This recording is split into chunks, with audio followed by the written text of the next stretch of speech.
नमस्कार। मैं हूं सच्चिदानंद वशिष्ठ। सज्जनों, हर वर्ष की तरह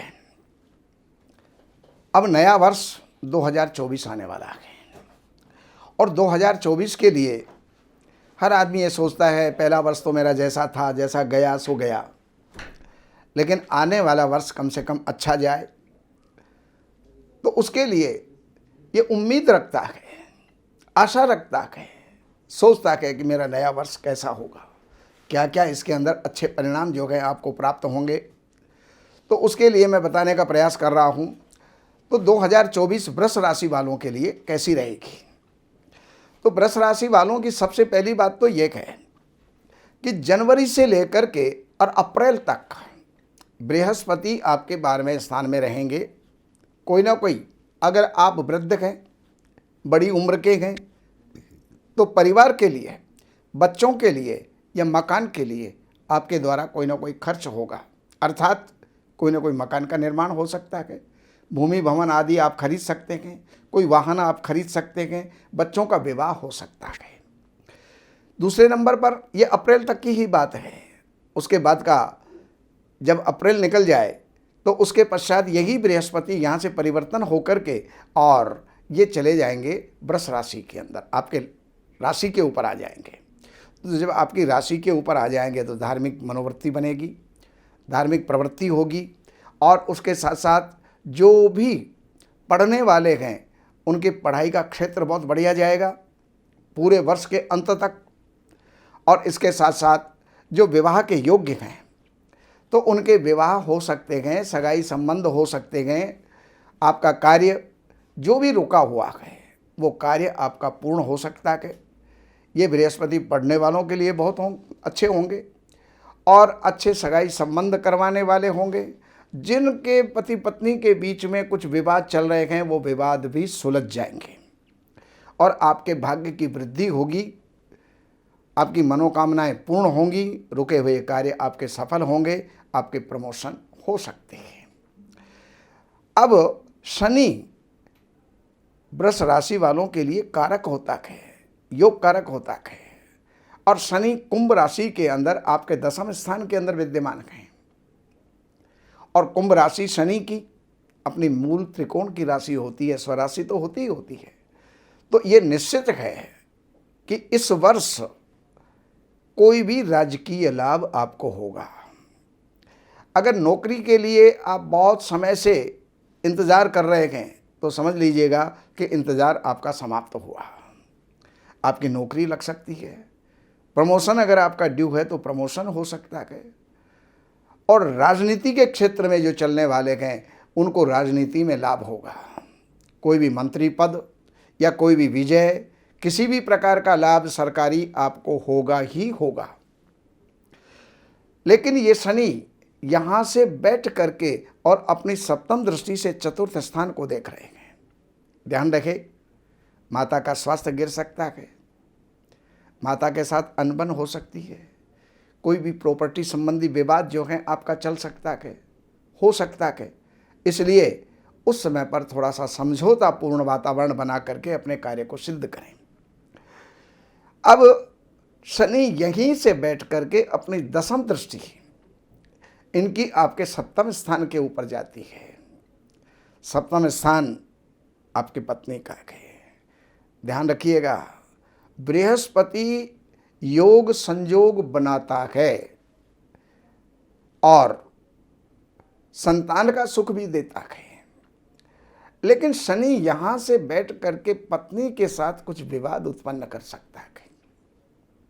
कोई अगर पहले से आपकी सगाई संबंध हो चुके हैं तो सावधानी बरतें। कोई भी अपना व्यवहार ऐसा ना बनाएं जिससे कि सगाई संबंध में कोई दरार पड़ जाए, कोई विघ्न आ जाए। कारण कि शनि की दृष्टि वहाँ पर से 7वें स्थान के ऊपर जा रही है। दैनिक व्यापार भी कुछ डगमगा सकता है, लेकिन राजकीय संबंधों के अंदर आपको लाभ होगा। खैर, अब हम चलते हैं आगे, राहु की तरफ जो है निगाह डालते हैं। राहु आपके एकादश स्थान में हैं तो त्रिषटाय में तीसरे, छठे और 11वें स्थान के राहु श्रेष्ठ फलदायी होते हैं। और वहाँ पर राहु आमद के स्रोत खोलते हैं, अकस्मात आमदनी के रास्ते बनाते हैं। लेकिन विद्यार्थियों के लिए राहु थोड़ा सा बाधक है, आपको आलसी प्रमादी बना देगा। उसके कारण से जो है जैसा भी आपका रिजल्ट है, उसके लिए जैसा रिजल्ट चाहते हो उसके लिए दुगनी मेहनत आपको करनी पड़ेगी, तभी जाकर के आगे आप सफल होंगे। ये राहु के द्वारा भाइयों के साथ भी जो है कोई विवाद हो सकता है। तो कुल मिलाकर के ये गए कि आपको इस वर्ष राहु की शांति करनी चाहिए। ओम भ्राम भ्रीम भ्रोम सह राहवे नमः, इस मंत्र का आपको जाप करते रहना चाहिए। काले कुत्ते को दूध और रोटी शनिवार के दिन आपको देनी चाहिए। इससे जो है राहु की शांति होगी और आपके जो कार्यों में बाधा जो आने वाली हैं उन बाधाओं से आप मुक्त हो जाएंगे, बाधाओं का जो है निवारण हो जाएगा। और अब मैं आपको मासिक राशि फल दे रहा हूँ। जनवरी का महीना, जनवरी के महीने में और जनवरी, फरवरी और मार्च, तो ये जो 3 महीने हैं, जनवरी का महीना 15 जनवरी से लेकर के और 14 अप्रैल तक का समय है जो आपका है, यहाँ पर सूर्य बहुत बढ़िया आपको परिणाम देने वाले हैं। और यहाँ तक है कि 14 अप्रैल से लेकर के और आगे 1 महीना वहाँ पर भी सूर्य आपके उच्च के रहेंगे, लेकिन 12वें स्थान में हैं।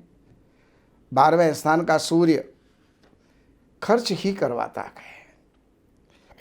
आपके पंचम स्थान का मालिक होकर के 12वें स्थान में चला गया तो किसी संतान के ऊपर खर्च करवा सकते हैं, पढ़ाई के ऊपर खर्च करवा सकते हैं, पढ़ाई के ऊपर लोन लिया जा सकता है जो आगे उच्च शिक्षा के लिए आपके वो काम दे सकता है।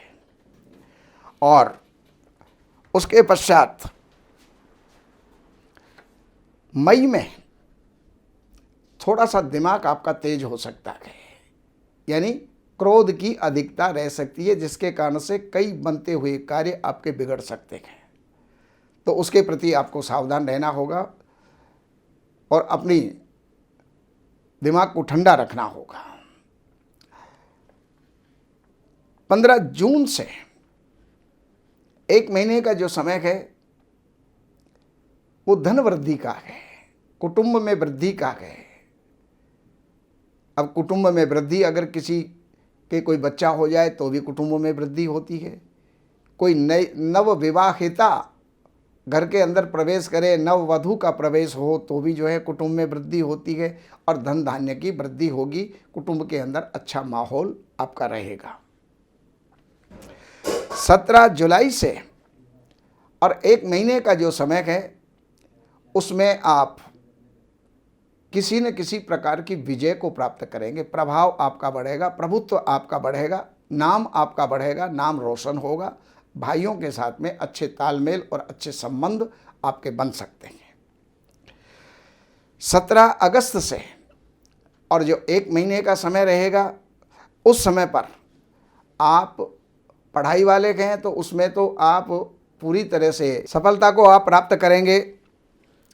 और इसके पश्चात सितंबर के बाद और 1 महीने का समय है जो 17 अक्टूबर तक चलेगा। सूर्य उस समय पर नीच राशि में होते हैं